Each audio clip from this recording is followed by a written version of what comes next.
રાતના સૂતી વખતે પણ મહારાજ માળા ફેરવતા. ચેષ્ટાની શરૂઆત ક્યાંથી થઈ હતી? માળાથી.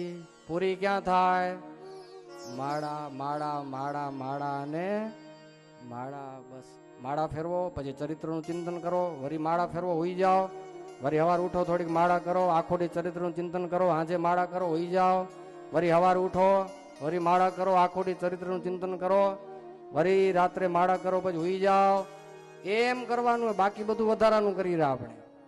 આ જન્મ એના માટે જ છે. આમ પેણવાની કઈ જરૂર નથી. આ જન્મમાં મનુષ્ય જન્મ પરણવા માટે નથી અને કોઈને પેણાવવા માટે નથી, ભગવાન ભજવા માટે જ. પણ આપણે બીજું કરવા મંડી ગયા વચમાં. આટલું જ કરવાનું. ખરેખર હજી કોક ચેતતા ચેતી જાજો, હજી ચેતી જાજો. આ તો પરણવાનું તો કરોડો જન્મમાં થયું છે. મોટપ મેળવવા માટે તો કરોડો જન્મ લીધા હતા. ઇન્દ્ર પદ ભોગવી આવ્યા છે. આ જન્મ તો માત્ર ને માત્ર આવા સહજાનંદની માળા અને ચરિત્રનું ચિંતન કરવા માટે જ છે. કાંઈ કરાય જ નહીં, કાંઈ ન કરાય. આ જન્મ તો હરિને ચરણે હેરવી દેવાય. બસ બસ. મહારાજ માળા ફેરવતા. માગી લઈ લે, જમણા હાથથી નિત્ય માળા ફેરવે, પણ ચિત્ત દઈને ફેરવે. હો, ચિત્ત દઈને ફેરવે. ભૂલ ના પડે. કેદી એવું નિયમ હતું, કોઈથી ભૂલ ના પડવી જોઈએ. હા, માળાનો નિયમ રાખવો જોઈએ થોડોક. હવે આપણે આમ 5 ઉપર આવી ગયા, હાલે નહીં.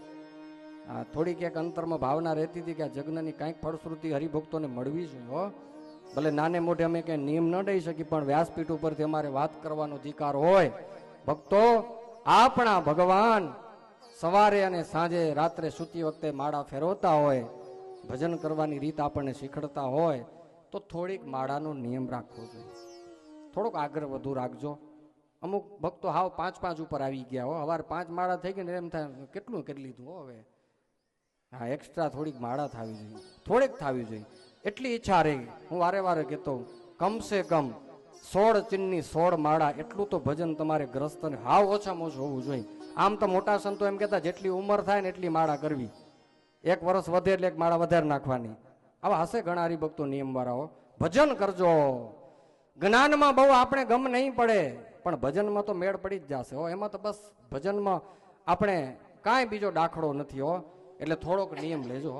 16 માળાનો નિયમ રાખો. 16 માળાનું નુકસાન થાય તો મૂકી દેજો. કંઈક એમ થાય કે નુકસાન ગયું તો મૂકી દેજો. ભાઈ, બીજું બધું ઉજેરું આપણે છાપામાં ટાઈમ કાઢો, વાંધો નહીં. વોટ્સએપમાં, મોબાઈલમાં મેળવવામાં આપણે મેળ બધો કરી લઈ રહ્યા. ટાઈમ ખાલી માળાનો જ નથી મળતો. આ તો પ્રસંગ આવ્યો, સહજાનંદની લીલા આવી, એટલે હૃદયની ભાવનાથી કહું છું, એકાદ જણો આ ફૈબાની કથામાંથી એવો નિયમ લેશે કે હું આજથી 16 ચિન્ની 16 માળા ચિન્ને ધારી ધારી મણકે મણકે સ્વામિનારાયણ સ્વામિનારાયણ નામ લઈને ભજન કરીશ ને, ભક્તો વિશ્વાસથી કહું છું, આ સહજાનંદ અક્ષરધામમાંથી દોડતો દોડતો તમને તેડવા આવશે. આ કથાના પ્રસંગથી ફળ મળશે, તમને તેડવા આવશે. જાવું હોય ધામમાં, તેડવા આવશે. મહારાજ તેડવા આવશે. આપણે આનાથી બીજું મોટું શું જોઈએ? જ્યારે આપણું કોઈ નહીં હોય તેથી સહજાનંદ આવીને આપણી સંભાળ લેશે. ભજન કરજો ભક્તો. ટાઈમ બહુ જાતા ગામ કપાટામાં હાલો ન જાય એનો ખટકો રાખજો. હવેથી ચેતી જાજો. કદાચ આટલા દિવસ સુધી આપણે ન ખબર પડી હોય તો આ ફૈબાએ કરાવેલી કથામાંથી ચેતજો કે આપણે ભજન કરવાનું છે. ચરિત્રોનું ચિંતન કરજો.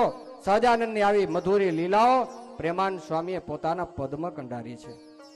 સહજ પ્રકૃતિએ ભર નિંદ્રામાં